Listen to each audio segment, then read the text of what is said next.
اسلامی تدابیر۔ شریعت نے مردوں کو علیحدہ حکم دیا کہ وہ اپنی نگاہوں کو نیچا رکھیں اور عورتوں کو علیحدہ حکم دیا کہ وہ اپنی نگاہوں کو نیچا رکھیں۔ چنانچہ قرآن پاک میں اللہ تعالیٰ فرماتے ہیں قُل لِّلْمُؤْمِنِينَ يَغُضُّوا مِنْ أَبْصَارِهِمْ وَيَحْفَظُوا فُرُوجَهُمْ، آپ ایمان والوں سے فرما دیجئے کہ وہ اپنی نگاہوں کو نیچا رکھیں اور اپنی شرمگاہوں کی حفاظت کریں۔ وَقُل لِّلْمُؤْمِنَاتِ يَغْضُضْنَ مِنْ أَبْصَارِهِنَّ وَيَحْفَظْنَ فُرُوجَهُنَّ، اور مومنہ عورتوں سے کہہ دیجئے کہ وہ بھی اپنی نگاہوں کو نیچا رکھیں اور وہ بھی اپنے ناموس کی حفاظت کریں۔ تو مردوں کو اپنی نگاہیں ہٹانے کا علیحدہ حکم دیا اور عورتوں کو اپنی نگاہیں ہٹانے کا علیحدہ حکم دیا، بلکہ جتنی احتیاطی تدابیر ہو سکتی تھی وہ ساری کی ساری مرد اور عورتوں کو سمجھا دی۔ مثال کے طور پر عورت کو کہا وَقَرْنَ فِي بُيُوتِكُنَّ، تم اپنے گھروں ہی میں رہو، ہاں عذر اور ضرورت کے وقت تم محرم مردوں کے ساتھ باہر نکل سکتی ہو۔ وَلَا تَبَرُّجْنَ تَبَرُّجَ الْجَاهِلِيَّةِ الْأُولَىٰ، اور پہلے والی جاہلیت اور رسم و رواج کی باتیں نہ کرو۔ تو گویا عورت کو منع کر دیا کہ وہ بے پردہ ہو کر باہر نہ نکلیں اور رواجوں کے پیچھے نہ بھاگیں، بلکہ اللہ کو راضی کرنے والی زندگی کو اختیار کریں۔ اور اگر کبھی ایسا موقع ہو کہ مردوں کو عورت سے کوئی چیز لینی دینی ہو، بات کرنی ہو، تو قرآن پاک میں فرمایا کہ فَاسْأَلُوهُنَّ مِن وَرَاءِ حِجَابٍ، تم پردے کے پیچھے ان سے مانگو، بات کرو۔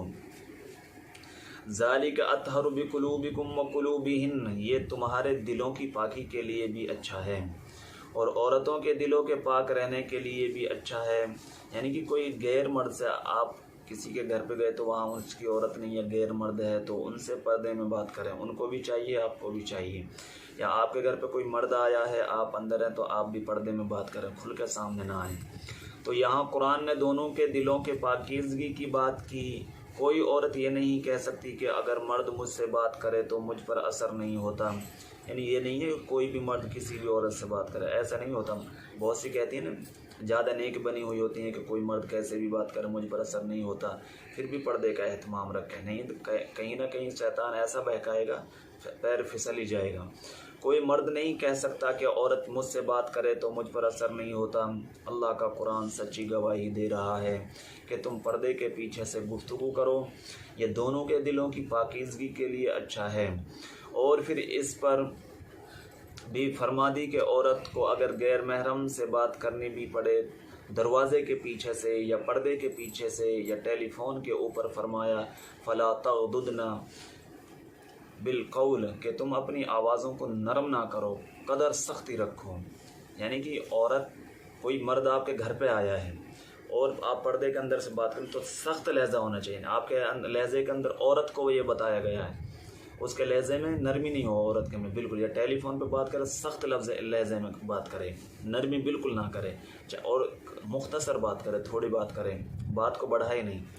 کہ تم اپنی آوازوں کو نرم نہ کرو، قدر سختی رکھو، ترشی رکھو، کہ اجنبیت سے معلوم ہو فیت، یعنی کہ جتنی آپ سختی سے پیش آؤ گے نا وہ اتنا ہی اپنی بات کو بھی مختصر کرے گا اور بات کرنے کی بھی کوشش نہیں کرے گا۔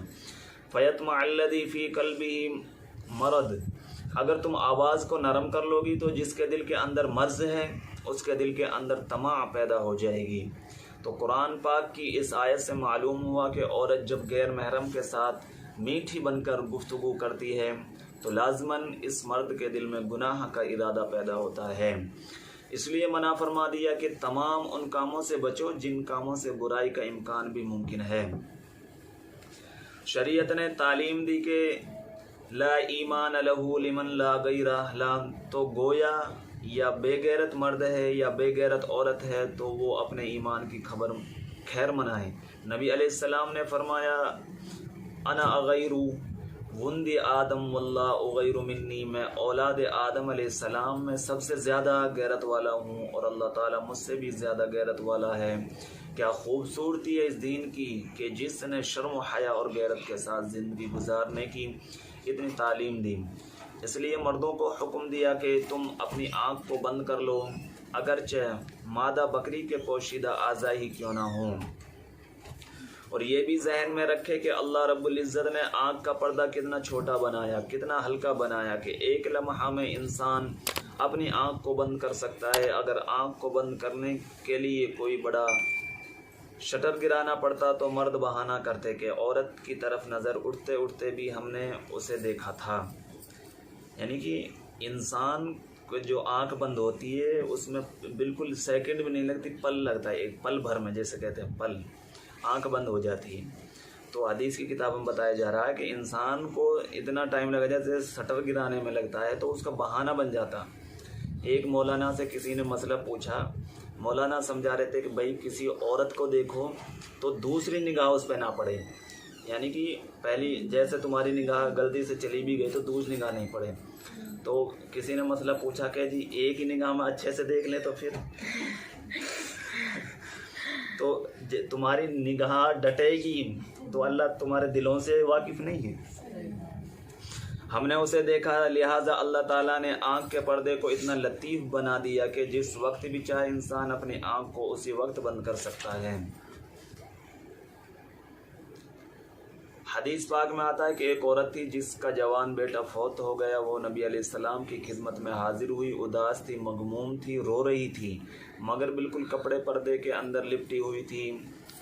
آج کل تو کسی کے کوئی یہاں موت ہو جاتی ہے تو بالکل لمبے ہو جاتے ہیں، نہیں تو لمبے ہونے کی ضرورت ہے، روئے بھی انسان، سب کو غم ہوتا ہے اپنے جانے کا، اپنے زیادہ رونا بھی حرام ہے، حرام جس کو کہا جاتا ہے، جیسے پکار کے رو، چیخ چیخ کے رونا، بالوں کو کسی نوچ نوچ کے رونا، یہ حرام ہے اور اس کو کچھ ہوش بھی نہیں رہتی۔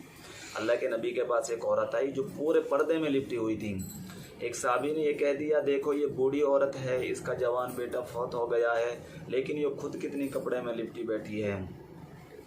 تو صحابیہ ان کو کہنے لگی کہ میرا بیٹا ہی تو فوت ہوا ہے، میرے حیا تو فوت نہیں ہوئی کہ میں اپنے جسم سے کپڑا ہٹا دوں۔ تو ایسے وقت میں بھی جب ماں بچے کی وجہ سے اتنی غمزدہ ہوتی ہے کہ اس کو اپنا ہوش نہیں رہتا، صحابیات اس حالت میں بھی پردے کا لحاظ کرتی تھی، تو پھر عام حالات میں وہ کتنا لحاظ کرتی ہوں گی۔